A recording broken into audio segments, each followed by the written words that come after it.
Welcome back to Business Equity and Opportunities. Over the next few weeks, we're dedicating our Access to Capital segment to exploring what's ahead for business in 2026. We're sitting down with top experts in business and finance to hear their perspectives on the economic outlook and to gain insights into trends, opportunities, and challenges to help you navigate the year ahead. This week, our conversation is with Jim Bullard, Dean of the Mitch Daniels School of Business at Purdue University and the former president and CEO of the Federal Reserve Bank of St. Louis.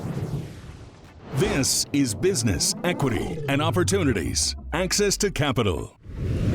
Okay, hi, I'm Jim Bullard. I'm Dean of the Mitch Daniels School of Business at Purdue University. I've been in my role for a little over 2 years.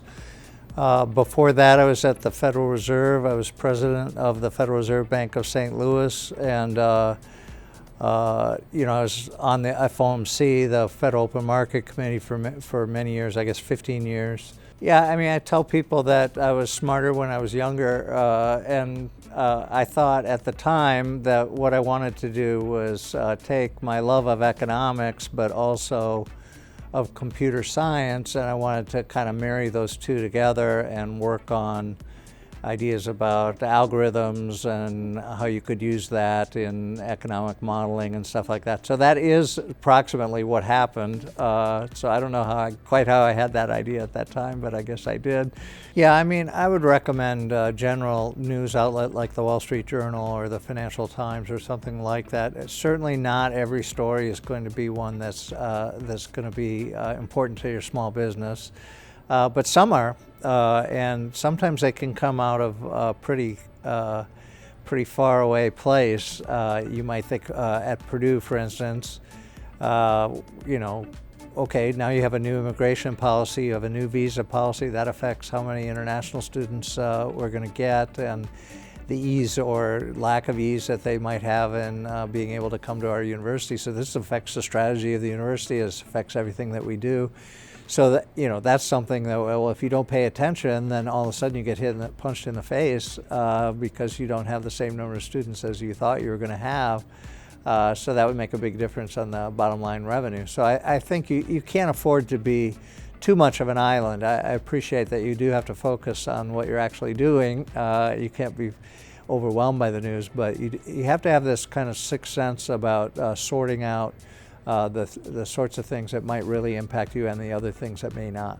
Well, I'm pretty bullish on the U.S. economy in 2026. I do think that some of the near-term developments will be good. I think that the Trump administration is a pro-business administration.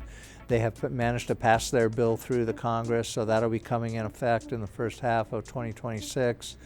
That does affect some of your viewers here in the sense of changing depreciation schedules and stuff like that. So those are real things that do impact businesses.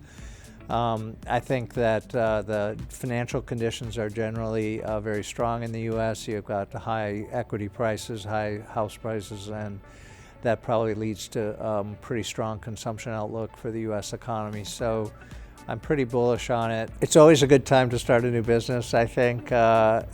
Usually when you're starting out at a very small level, most of the things that you have to do probably don't depend on these kinds of factors I was just talking about. Once you're up and running and you have revenue streams and everything, then you are going to worry about that. But I think when you get started, you have to follow your passion and really drive the idea as fast as you can. For more information on this or any of today's segments, just follow the QR code. Coming up, a look at why the holidays are so impactful to the economy and how Main Street small businesses are handling it this year.